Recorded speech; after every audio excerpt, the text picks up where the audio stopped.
Caught Stealing is from director Darren Aronofsky, director of Requiem for a Dream, Black Swan, and The Wrestler. And those are the ones mentioned in the trailer, despite the fact that the movie is nothing like them.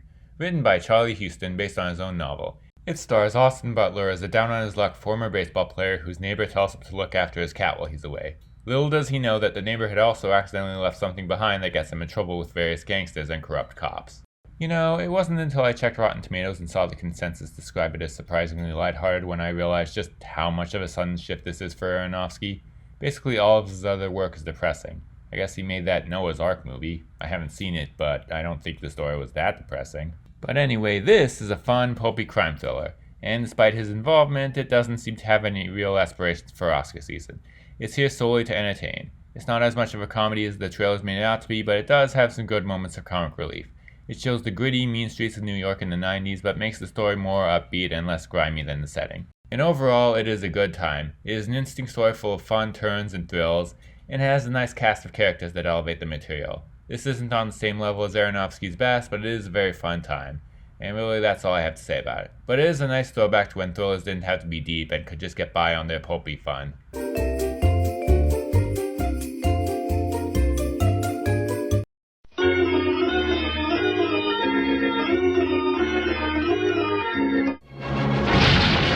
From a doomed planet in a distant galaxy to a fantastic underground hideaway, from the Fortress of Solitude to the bustling city room of the Daily Planet. Look, up on the screen. It's Superman.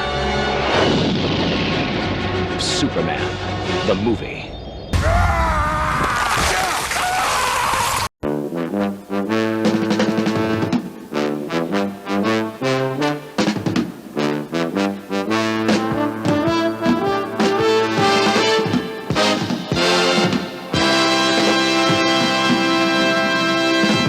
The Toxic Avenger is from writer and director Macon Blair, best known as an actor, but had also directed the Netflix movie I Don't Feel at Home in This World Anymore and an episode of the show Room 104.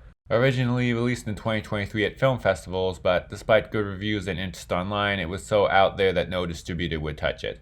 It seemed like it would disappear forever, until it finally got picked up by Cineverse, the house that Art the Clown built, and they announced that they were putting it out unrated. Honestly, they probably should have leaned into the idea of nobody else having the guts to put out something like this. I mean, do you think this many people would have heard of the Terrifier movies if not for the fact that the second one made people vomit? I mean, the advertising for their upcoming Silent Night, Deadly Night remake is leaning into being controversial and provocative. In 1984, one film shocked audiences, was banned from theaters, and traumatized a generation. From the studio that brought you Terrifier 3 comes a new and unrated vision of the cult classic. But whatever. In this one, Toxie is played by Peter Dinklage. He's the janitor for a corporation run by a corrupt CEO, Kevin Bacon. He's terminally ill and tries to get the CEO to help him pay for his treatment. But of course, this is a Toxic Avenger movie, so everybody who's corrupt has to be cartoonishly evil and completely incapable of empathy. One thing leads to another, and he is shot and then thrown into a vat of toxic waste, which brings him back to life but leaves him hideously deformed.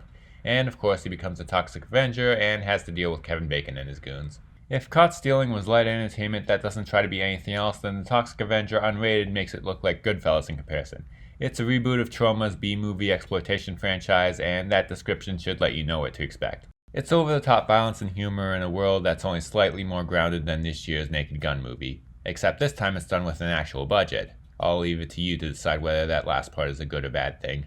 It does feel a lot less unrated than the Terrifier movies though. Obviously those movies didn't care about what they were rated since they probably never thought they'd get this big. Meanwhile, this one probably thought it had a chance of being mainstream and aimed at a very hard R with maybe a few shots they figured would end up on a future unrated cut.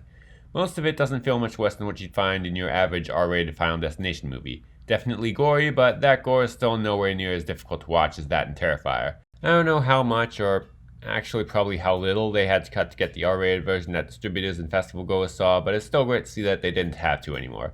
It might not always feel like it, but this is what the MPAA is still trying to deprive you of. The cast elevates it. The villains are all appropriately over the top, with Kevin Bacon being a cartoonishly evil rich guy who has lackeys that include an insane clown posse type rock group who do his dirty work in full makeup and do flips for no reason at all, and his Igor-like brother played by Elijah Wood. and the good guys, like Peter Dinklage's Toxie, know when to play this silly role with sincerity. However, it does kinda lose the low-budget charm of the original. This isn't just a bunch of outsiders trying to make something out of nothing. This was made by Legendary, who had enough money to make all the Dune and Monsterverse movies. The fact that a lot of the violence shots are done with CGI kinda reinforces that. But on the other hand, Legendary expected some mainstream blockbuster, and Macon Blair instead made something that even the censored R-rated version spent years being too toxic for distribution. Kindness is the new punk rock? No. Ripping an evil land developer's arm off is the new punk rock. Obviously, this is not your average superhero movie. It's an ultra-gory, unrated descent into insanity, and overall a good time at the movies.